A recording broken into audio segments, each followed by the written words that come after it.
cette session d'information sur la télévision Al-Houda. Au sommaire de ce journal, c'est dans la joie, la fierté et l'espoir que l'école franco-arabe Ben Baz a refermé les portes de son école pour l'année académique 2024-2025 le jeudi dernier.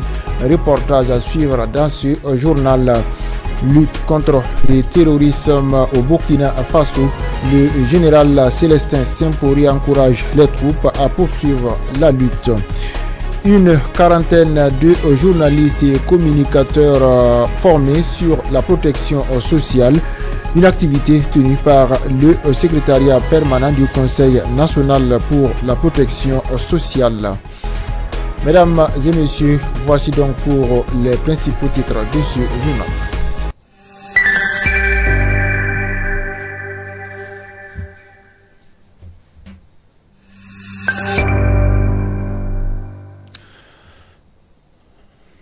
L'école franco-arabe Ben Baz a vibré ce jeudi 10 juillet 2025 à l'occasion de sa cérémonie de clôture de l'année scolaire 2024-2025.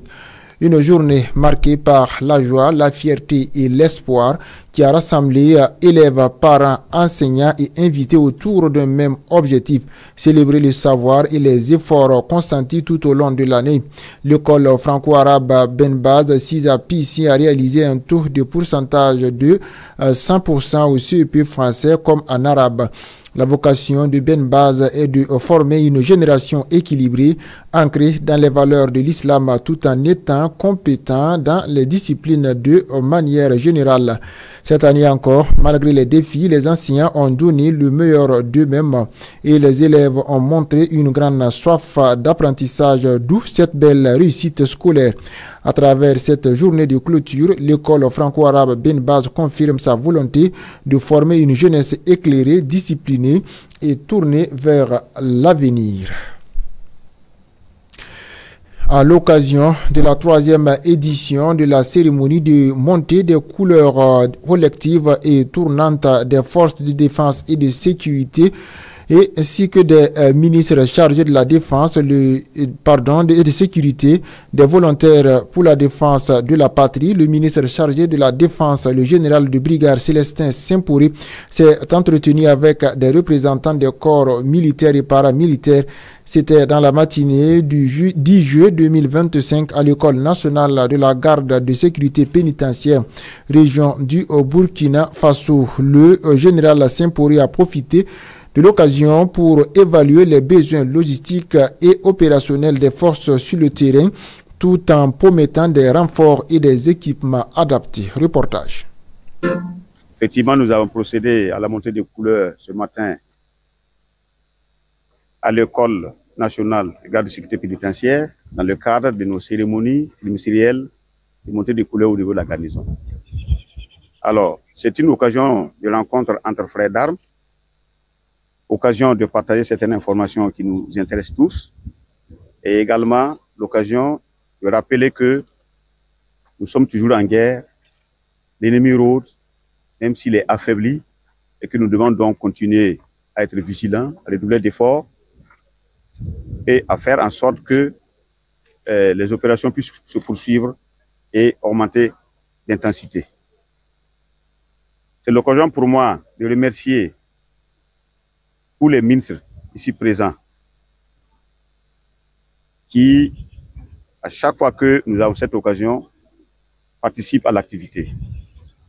Merci également à tous les personnels des forces de défense et de sécurité qui étaient là également et qui, de façon très disciplinée, ont écouté nos messages et nous savons que tout ce qui a été dit va être mis en œuvre pour que nos forces de défense et de sécurité aillent de victoire en victoire pour une fin prochaine de ce terrorisme.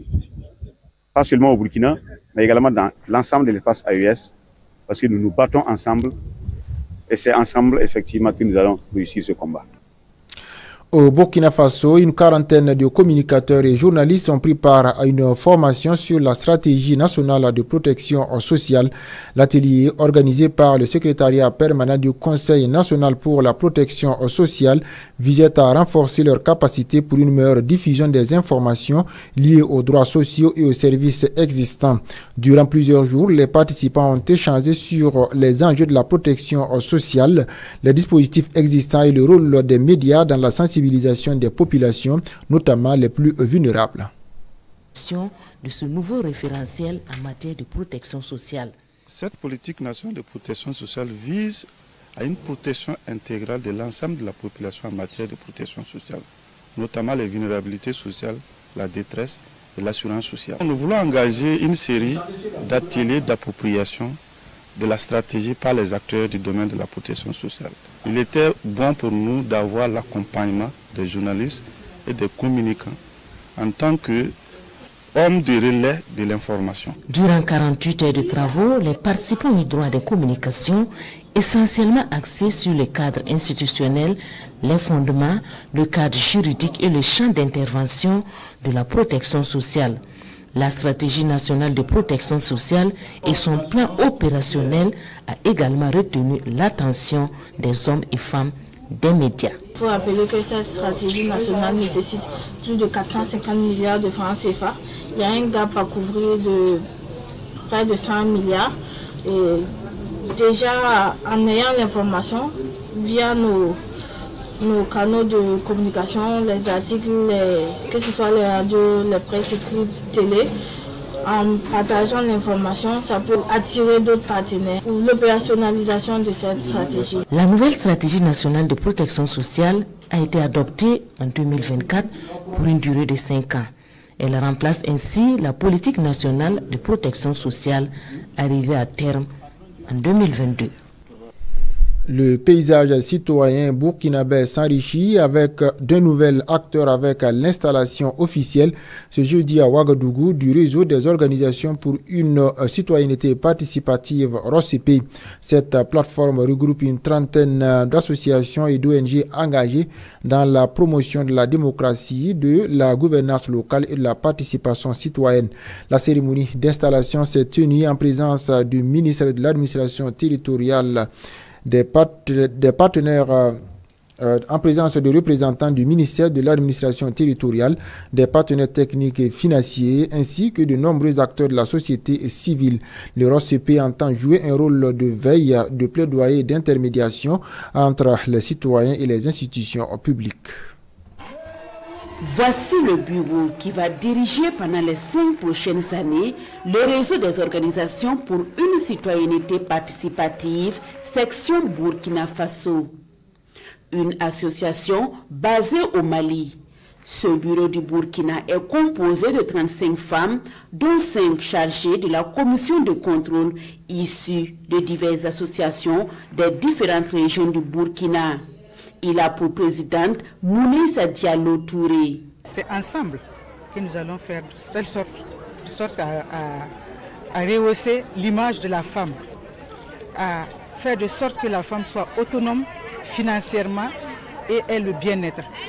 Si la femme a le bien-être, c'est toute une famille qui se sentira bien, je dirais même une nation.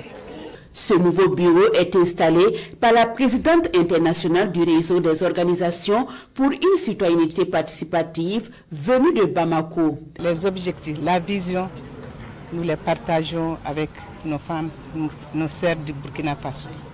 Et c'est pourquoi nous sommes là pour valider ce bureau qui porte les mêmes valeurs que le ROCP Mali. Parce qu'au sein du réseau, il y a toutes les corporations. Nous avons la culture, nous avons l'éducation, nous avons toutes les sensibilités. Nous avons aussi les femmes veuves des militaires, nous avons les femmes veuves des gendarmes, nous avons toutes les femmes veuves victimes de la situation dans laquelle nous vivons. Le réseau des organisations pour une citoyenneté participative a été créé en 2014. Il se veut une force fédératrice et se donne pour mission la revalorisation des forces vives, notamment les femmes et les jeunes. Hors de chez nous, dans une ambiance solennelle et empreinte de fierté, l'université Abdou Moumouni de Niamey a célébré ce mercredi la sortie officielle de la 43e promotion des médecins généralistes en présence des autorités académiques, sanitaires et politiques du pays. Cette cérémonie a mis en lumière le rôle crucial des professionnels de santé dans une région marquée par des défis humanitaires et sécuritaires croissant. La 43e promotion a été vivement applaudie pour la résilience, son parcours exigeant et sa volonté de servir dans un contexte régional fragile, notamment dans l'espace AES regroupant le Burkina Faso, le Mali et le Niger. Plus de précisions dans ce reportage. Un jeune déterminé et désormais docteur en médecine. Cette 43e promotion de la faculté des sciences de la santé de l'université Abdou Moumouni a reçu ce matin les honneurs académiques lors d'une cérémonie empreinte de fierté et d'espoir. Au nom de la 43e promotion, nous tenons à exprimer notre plus profonde gratitude et nos remerciements à l'endroit de nos maîtres pour leur encadrement et leur dévouement, que ce soit sur le terrain des stages ou dans les salles de cours. Soyez rassurés que les fruits de vos efforts se refléteront dans notre pratique professionnelle au service de la santé. Ce parcours n'a pas été une promenade de santé. Il a été marqué par des nuits blanches, des examens redoutables, des frustrations d'un diagnostic difficile, une promotion qui a traversé tant d'épreuves. Cette promotion porte le nom des modèles, le professeur Madineyama, éminent chirurgien et pédagogue respecté. Dans son discours, il a transmis un message plein de sagesse et d'engagement. Nous souhaitons un bon usage de votre diplôme, une bonne carrière professionnelle. Soyez au service de votre pays. Traitez les patients selon les normes et procédures scientifiques. Le doyen de la faculté des sciences de la santé, professeur Doumajibou Maïga, a saisi l'opportunité pour féliciter ces nouveaux médecins, saluant à la fois leur persévérance et l'importance stratégique de leur formation et de leur nouvelle mission pour la société. La cérémonie sobre mais symbolique a rassemblé autorités universitaires, familles et amis des récipiendaires ainsi que les partenaires du secteur de la santé. Plus qu'une fin de cycle, elle consacre l'entrée de ces jeunes médecins dans une nouvelle vie professionnelle, celle de contribuer activement à la souveraineté sanitaire du Niger. Et c'est la fin de ce journal. Merci de l'avoir suivi. Passez une excellente soirée en compagnie des programmes de la chaîne de la guidance. Assalamu alaikum wa rahmatullahi wa barakatuh.